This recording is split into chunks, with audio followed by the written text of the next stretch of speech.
provided to make this work. And so a lot of the graphics and different things that you will see are a result of the fine work from the professional staff and the team at Gensler. So I just want to say thank you.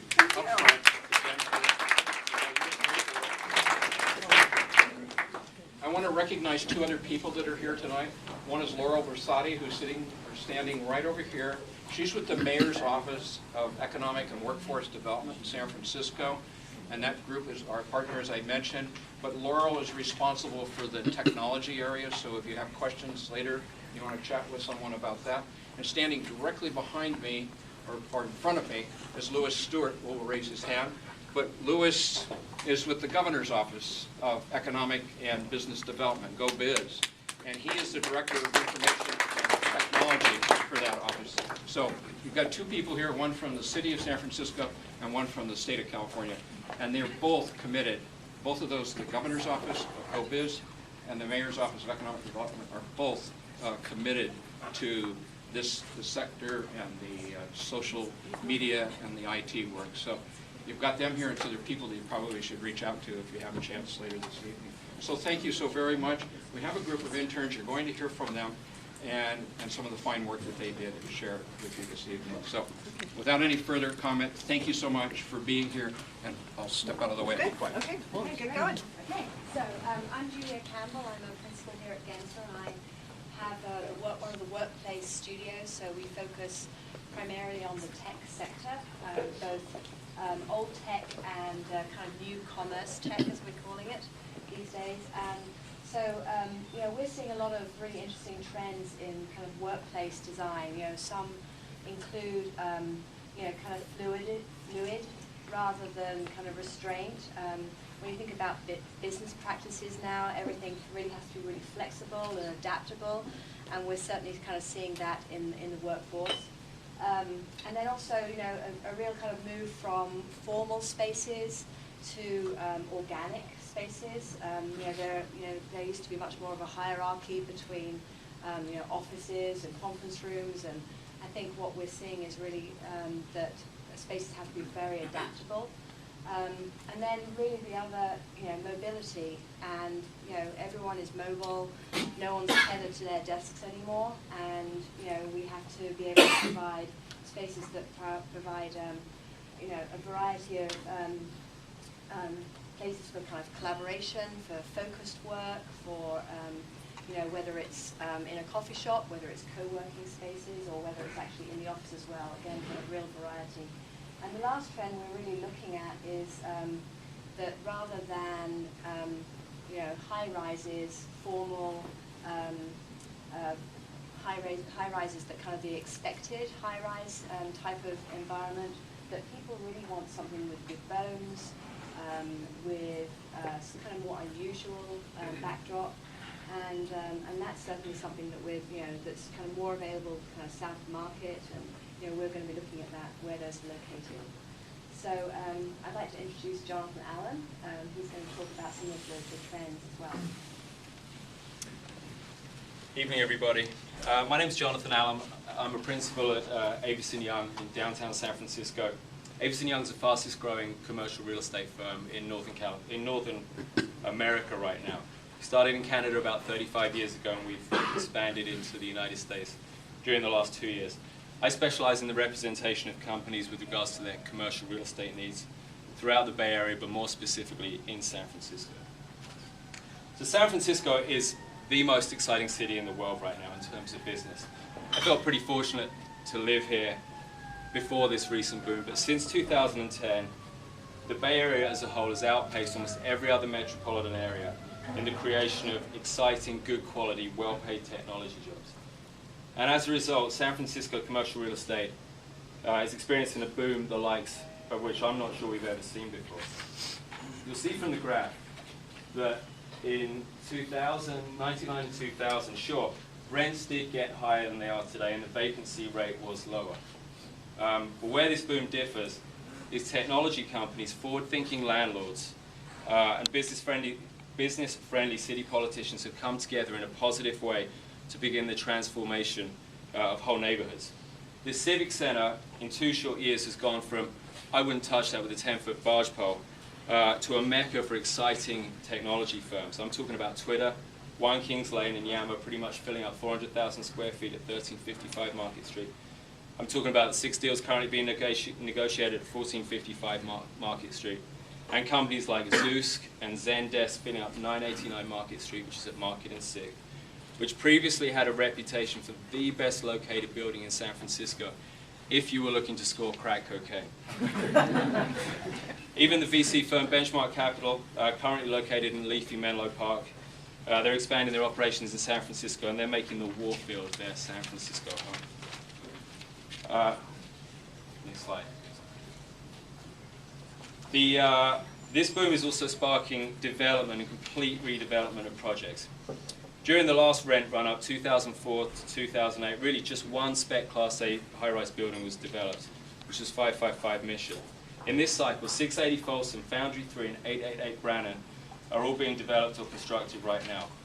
Wilson Meany have started the complete renovation of 140 New Montgomery, with Yelp signing their new 100,000 square foot lease. Also, Shorenstein redeveloping, rebranding, and adding another 70,000 square feet at 188 Spear, and leasing 85,000 square feet to Amazon, and just last week 55,000 square feet to New Relic. Challenges do, however, remain in some of these previously considered undesirable locations. I was touring a technology group a few weeks ago. We were looking for about 10,000 square feet, and I was showing the CEO and CFO this building at 8th and Folsom. We were standing in the lobby, and the listing broker was giving his spiel, exposed ceilings, great natural light, brick and timber, when in walks a guy in a black suit, white shirt and black tie, and says to the listing agent, "Is this your building?" To which the listing agent says, "Well, no, but I represent the ownership." To which the guy in the suit says, "Well, I represent the city and county of San Francisco, and there was a stabbing on that street corner last night, and I wanted to see if there's any surveillance cameras that we can use as evidence." That cut the tour pretty short. All this activity and excitement, however, is causing a few problems. It's definitely getting harder and more expensive to secure office space. Reports in the media that there are 10 offers on every available space in the city are a little hysterical and overstated. The reality isn't quite as fast-paced. It's more accurate to say that when a good space comes available, it doesn't stay vacant for too long. When Shorenstein were buying 1355 Market Street, which is the Twitter building, they underwrote that it would take 3 years to lease it up. It took them about 13 months.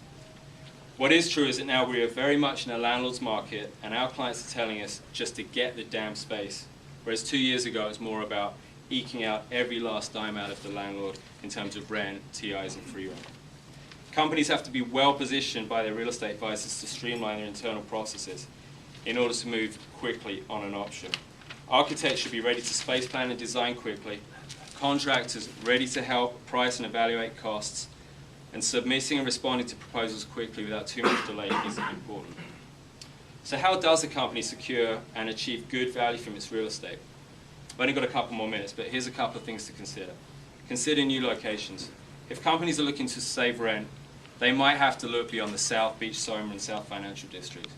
And whilst gaining popularity, the Civic Center, where Twitter, Dolby, and Yammer have just signed leases, still offers a significant discount at a mid to high 30s rent, especially when compared to the lease that Yelp just signed at $60 a square foot, at 140 New Montgomery. The Civic Center still has large chunks of space, Fox Plaza, 875 Stevenson, which is behind the Twitter building, and 1455 Market, and offers excellent transportation links. In the dog patch, average rents are in the 20s still. And what about surrounding cities? San Francisco rents have increased. Oakland and North San Mateo County represent a significant discount compared to the city. Technology companies need to get efficient. Tech companies are seeking to do more with less. The impact of a load factor and floor size can have on efficiencies can be significant. A load factor is a proportion of the building's common area.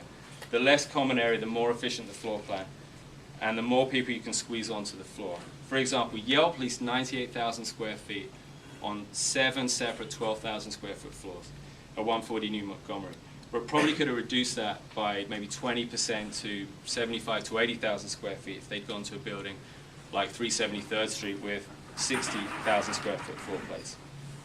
Subleases also can be a wonderful way to secure less expensive, shorter-term space. So I have a client, Lending Club. We're expanding into about 40,000 square foot sublease, 71 Stevenson for 5 years. They have a termination right after 3 years, a blended rate of about $35 a square foot. Again, remember that Yelp rent of $60 a square foot. They have matching plug-and-play furniture, and their upfront capital outlay was almost zero. Other things to look for, options to renew, very important to secure, and also free rent. Landlords are still giving it. In fact, some landlords, in certain instances, like to give it. So you make sure your real estate advisor is asking for that.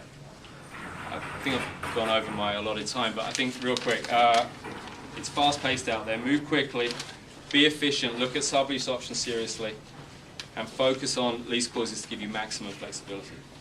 Thank you. Startups, so the cost of rent is still very important. They want to seek out some of those lower rent areas that still offer a lot of amenities. So we took all this information, all the rankings, and we put it together into one map. And this is what you get, a suitability map. And so what this did was took all those layers and all those rankings and combined them. And what it did was it gave different color representation to the different points. So what we have is green being the very best places to locate, all the way down to red, which are the worst places to locate. And some of them is pretty obvious. Some of the reds are in the more residential places where they don't even have office space. So those were a dead giveaway. So was some of this area here where we know it's already really popular. But some outliers came out of this analysis, and that's what we were interested in. Those next up-and-coming places, or those places that are offering some really great amenities while still having low rents, offering a great opportunity for some of those starting up tech firms. So I'm going to turn it over to Marcus, who's going to do a little bit more of an in-depth talk about some of these outlying locations. Good job, Adriana. Two of our highlight areas. The first one is the Market Street corridor that we identified as one future space for growth in San Francisco. So we consider the Market Street corridor as the whole stretch from the Embarcadero down to Van Ness Avenue.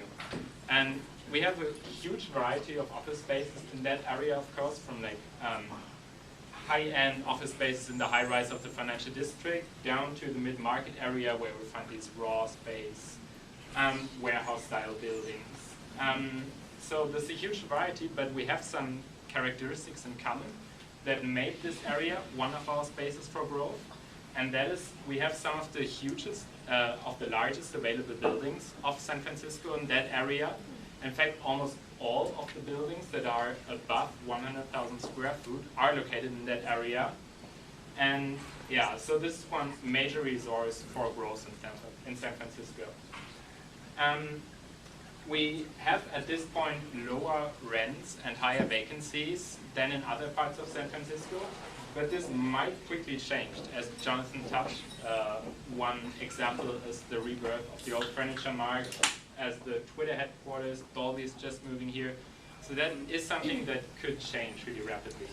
Another thing about the Market Street corridor is that we have better transportation than in any other part of San Francisco, in fact any other part of the Bay Area. And as proximity to public transportation, especially to the BART, was ranked really high by the companies we asked, this is like one crucial fact when it comes to the location of tech companies. We also have every other kind of amenities you can imagine along that stretch of San Francisco, from like the professional services in the financial district, the retail heart of San Francisco at Union Square, to ethnic dining in the Tenderloin, everything you can imagine. And last but not least, we have payroll tax exemption for the mid-market area that exempts new businesses that are locating there from payroll tax for a specific amount. And yeah, this is just some of our stock of buildings there that we surveyed. We actually have a list of buildings. If you're interested in knowing more about the actual spaces that are there available, just ask me. Okay, so our second area is actually a whole bunch of areas that goes all the way from the intermission Potrero Hill part through the 3rd Street corridor. The dog patch might be well known to some of you, all the way down to Hunters Point. So this is a really interesting area as it contains a huge variety of these old former industrial buildings, warehouse buildings and workshops, and yeah, it's just super interesting if you head down to the dock patch and sneak around those buildings at Pier 70. Some really cool historic structures are out there.